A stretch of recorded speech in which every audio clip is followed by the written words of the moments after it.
Alur cerita film ini diawali dengan memperkenalkan seorang pengusaha pembuat patung palsu bernama Parman. Ini bebenguknya yang saat ini sedang menggantung 3 anak buahnya yang salah satu di antara dituduh sebagai pengkhianat yang telah melaporkan bisnisnya kepada pihak kepolisian. Tak ingin repot-repot menginterogasi dan mencari tahu siapa pengkhianatnya, Parman yang dikenal bengis dan tak punya rasa kasihan pun langsung menghabisi ketiganya tanpa sedikit pun menunjukkan tanda penyesalan.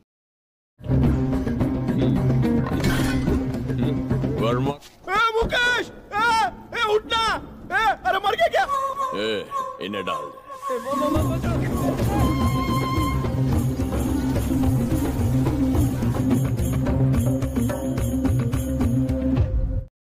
Dan kisah akan berfokus pada seorang pria paruh baya atau lebih tepatnya seorang kakek keren bernama Mutu Velpandian. Kita panggil saja Mutu atau kakek Mutu. Sama seperti kakek-kakek konvensional pada umumnya, Mutu menikmati masa tuanya dengan bermain bersama sang cucu dan tampak sangat menikmati momen-momen itu. तो भी ईमानदारी से तो होना चाहिए, थोड़ा तो रियल लगना चाहिए ना। ये रियल है क्या? अच्छा हुआ बाथरूम टूर नहीं किया।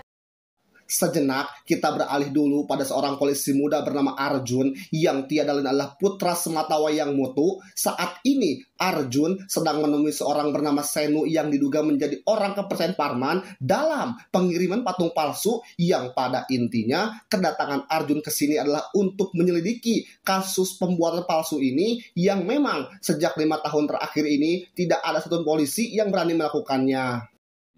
तुमने उन्हें उठा लिया? बिल्ली छोड़ के शेर की पूंछ पकड़ते सुना। मालूम पड़ा तो बेटा डर जाएगा, यही कहा ना? Malamnya, Mutu kedatangan rekan Arjun yang ingin memberitahu terkait putranya Arjun yang nekat mengusut kasus yang selama 5 tahun ini tidak bisa dipecahkan oleh polisi manapun. Bukan apa-apa, Simba Polwan hanya takut jika sesuatu yang buruk menimpa Arjun karena dari yang sudah-sudah polisi yang mencoba menyentuh kasus patung palsu itu selalu berakhir dengan mengenaskan. Bahkan beberapa dari mereka dinyatakan hilang sampai detik ini. तो बात सोचने वाली होगी। ठीक है, तुम्हारी हालत समझता हूँ।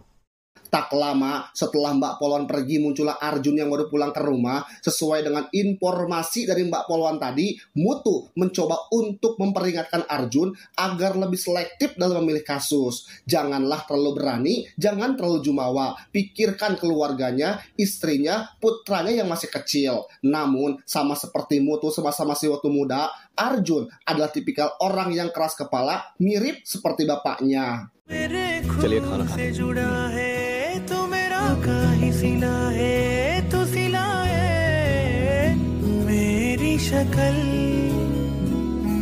Tepat di hari libur, Mutu dan keluarga pun pergi jalan-jalan bersama istri, putra, menantu, dan cucu kesayangannya. Nampak jelas di wajah Mutu bahwa kehidupannya sangat normal. Dalam artian bahagia yang memang itulah impian setiap kakek di dunia, yaitu menikmati masa tua dengan keluarganya. Muthu, आप एक्सेलेटर की जगह ब्रेक दबा रहे। Suatu hari, ketika Mutu baru pulang belanja dari pasar, ia nyaris tertabrak oleh seorang sopir taksi online bernama Pimal. Dan ini bukanlah kali pertama Mutu mengalah. Ya, karena faktanya Mutu selalu saja kaget ketika Pimal muncul secara mendadak. Yang padahal Pimal tidak pernah sekalipun memacu mobilnya dalam kecepatan yang cukup tinggi. हरिया माली की बात याद है? चमन के धूल में खिले फूल, नीचे गिरा ठोक तो क्या? Next time. Tiba di rumah, Mutu tampak sangat khawatir dengan Arjun yang ternyata belum pulang sejak semalam. Ia pun mulai menghubungi satu persatu teman Arjun, namun tak ada satupun dari mereka yang mengetahui di mana keberadaannya sekarang. ACP साहब ने मुझे तो कुछ नहीं बोला। ठीक है, उनसे बात हो तो बताना, मैंने कॉल किया था। Tak bisa tinggal diam, Mutu pun menemui Bapak Kepala Polisi. Barangkali Arjun diberi tugas rahasia, namun beliau mengaku tidak pernah memberikan tugas apa-apa. Yang dia tahu, Arjun terakhir kali pergi menemui seorang bernama Senu untuk mendalami kasus patung palsu tersebut.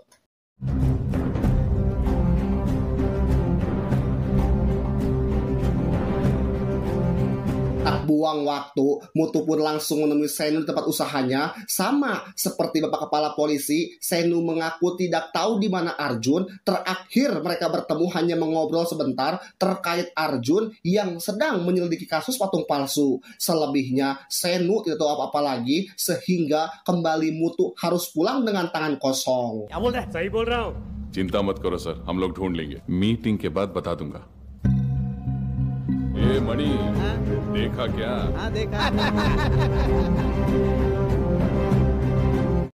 Sepulangnya ke rumah, di situ sudah ada si Mbak Polwan yang ingin memberitahu informasi tentang Arjun. Persis seperti yang ia khawatirkan, barang siapa yang mencoba menyelidiki kasus patung palsu, maka orang itu akan hilang bak di telan bumi. Yang pada intinya, semua orang akan diam meski tahu kebenarannya. Mau Mutu menemui Pak Kepala Polisi, rekan-rekannya sekalipun, siapapun juga, ya Mutu tahu mereka akan tetap diam karena Arjun 100% bisa dipastikan sudah mati dibunuh oleh Senu.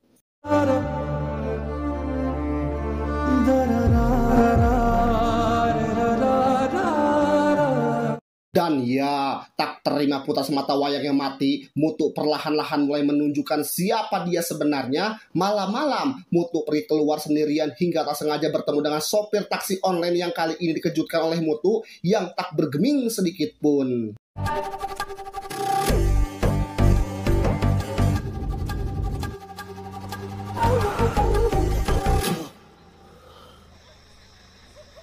मैं अभी अलग मूड में हूँ मेरे Dengan sukarela, Bimal akan mengantar Mutu ke tempat yang dituju, yaitu kediaman si Senu, di mana Anda mungkin akan terkejut saat melihat apa yang akan Mutu lakukan kepada Senu. Ya, entah siapa sebenarnya Mutu. Ia membawa Senu dalam sebuah karung dan langsung membuangnya dari atas jembatan.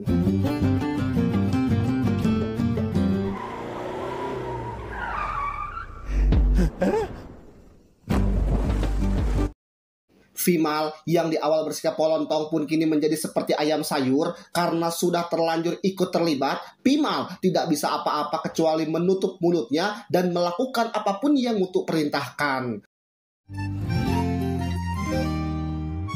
Keesokan paginya, ketika Mutu sedang menjemput cucunya di sekolah, muncul seseorang preman yang diutus untuk menghabisi si cucu. Akan tetapi, inilah yang terjadi.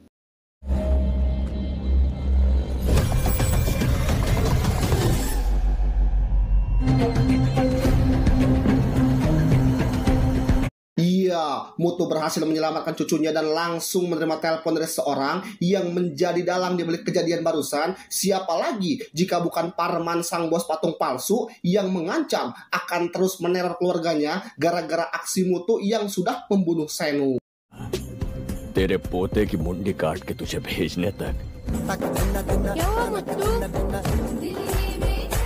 Tak ingin melibatkan keluarga dalam hal ini, Mutu pun balik menghubungi Parman untuk bertemu secara langsung. Namun Parman yang terlalu sombong dan merasa paling berkuasa pun menolak permintaan tersebut dan tetap akan melakukan teror sampai istri, menantu, dan cucunya habis tak tersisa.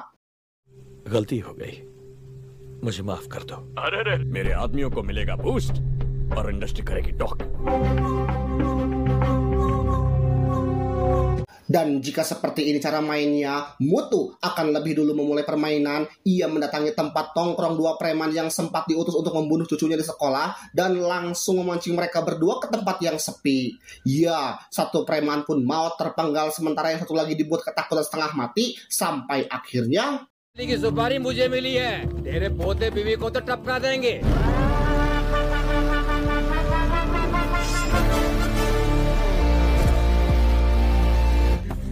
तू कुछ बोल रहा था मेरी बहू के बारे में masih belum diketahui siapa sebenarnya Mutu. Namun demi menemukan sosok Parman, Mutu jelas harus mencari cara untuk mengamankan keluarganya. Ia mendatangi kenalan yang merupakan seorang dokter rumah sakit agar mau menampung keluarganya untuk beberapa hari ke depan. City के बाहर भी एक फैमिली है इसलिए अब यहीं पर Can I do for you? अब से मेरी फैमिली यहीं रुकेगी। Satu masalah sudah beres, kini Mutu akan pergi keluar kota untuk menemui kenalannya yang lain, yaitu seorang bos penyedia jasa keamanan dan juga pengawalan yang setibanya di sana, Mutu tiba-tiba dicegat oleh seorang penjaga yang belum tahu siapa sosok yang sedang ia todong. मालिक को जानता है? चलने को बोल रहा है तू?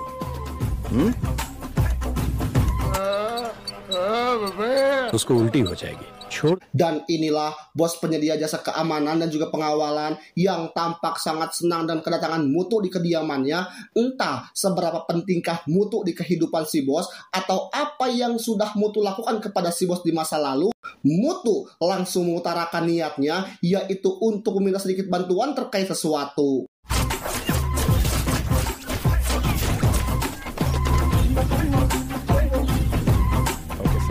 Ya, inilah 4 penembak jitu paling terlatih sekaligus anak buah si bos yang paling setia di antara yang lain. Si bos dengan senang hati akan menyerahkan mereka kepada Mutu, sehingga mulai sekarang mereka akan menuruti apapun yang Mutu perintahkan. ये चारों लंगोट में चलेंगे क्या? नहीं रे, कल दूसरा।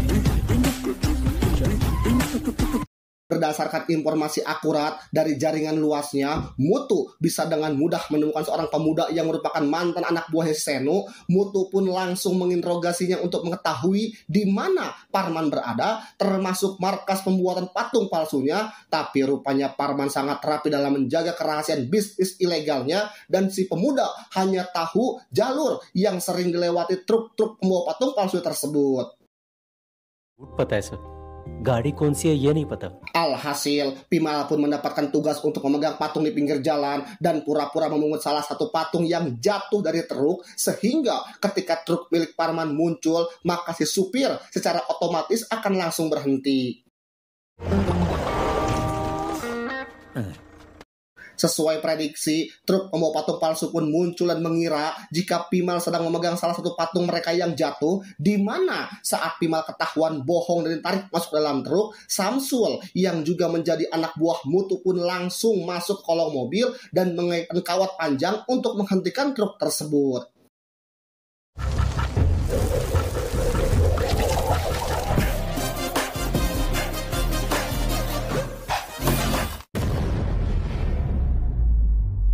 Dan ya, Mutu berhasil mendapatkan satu truk milik Parman, di mana Parman sendiri terlihat berada di rumah sakit untuk menyatroni keluarga Mutu. Entah dari mana ia tahu keluarga Mutu ada di sana, Parman dengan cepat menghubungi Mutu dan mengancam akan menghabisi keluarganya.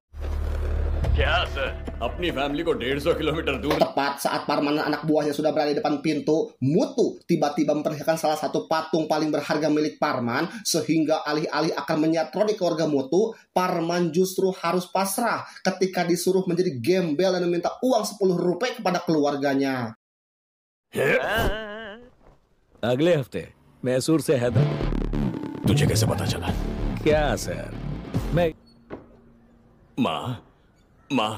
खाना खा लो। अरे ऋत्विक, बस बस ठीक है। Berlokasi di tanah luas, Mutu dan Parman pun melakukan pertemuan untuk membuat sebuah kesepakatan. Mutu berjanji tidak akan mengganggu bisnisnya lagi, asalkan Parman mau komitmen untuk menghentikan kegilaannya dan jangan pernah ada niatan untuk menyentuh keluarganya lagi. Actually आपको ही बोलना चाहिए। वो अपना मजाक उड़ा रहे और तू खाली देख रहा है। This is very bad, Shemle. Dasar orang jahat, Parman tampaknya masih bersikeras untuk menghabisi Mutu dan keluarganya. Kali ini, Parman meminta bantuan pada salah satu kenalannya untuk mengirim beberapa pembunuh bayaran untuk menghabisi Mutu dan keluarga di kediamannya. टुकड़े कर ले, 10 दिन तक समेट ना पाए इतने छोटे। Mutu sendiri tampaknya sudah bisa memprediksi rencana Parman. Hal itu terlihat dari bagaimana ia membuka semua jendela rumah, memindahkan sang cucu ke tempat aman, dan membangunkan istri dan menantunya untuk duduk bersamanya. तुमसे कुछ बात करनी है। सुबह बात। Istri dan menantu yang masih bingung pun hanya bisa menuruti perintah Mutu yang meminta mereka untuk duduk dan diam, di mana para pembunuh bayaran sendiri terlihat sudah datang yang tepat saat mereka akan menyerang. Tiba-tiba वो हमें मारने थे। तुमने उस दिन कहा था ना Ya, keempat penembak jitu ternyata sudah berada dalam posisi mereka yang rupanya mereka terus menjaga rumah ini selama 24 jam non-stop sehingga tamatlah riwayat para pembunuh bayaran ini.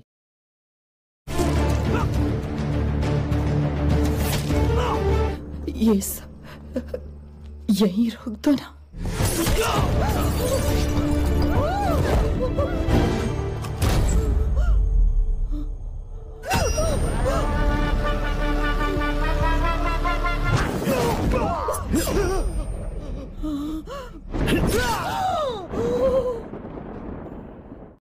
Keesokannya, kita akan diperkenalkan kepada bos dari para pembunuh bayaran yang mati semalam. Beliau bernama, ya kita panggil saja Jackie, seorang pembisnis yang bergelut di dunia bahan peledak dan juga menyewakan jasa pembunuh bayaran, di mana saat Firman menelpon untuk komplain terkait anak buahnya yang gagal untuk pembunuh mutu, Jackie pun langsung menjawab. अगर बोला होता वो है तब आदमी बेचता ही नहीं. Parman malah menyalahkan Jackie tentang anak buahnya yang masih amatiran, sehingga Parman dengan sombongnya berkata jika saat ini ia sudah mendapatkan sekitar 100 orang preman dari kenalannya yang lain, di mana Jackie pun langsung bertanya, apa kau yakin mereka akan datang untuk membantumu? उड़ाया नहीं ना? अबे तो मालूम ही था मेरे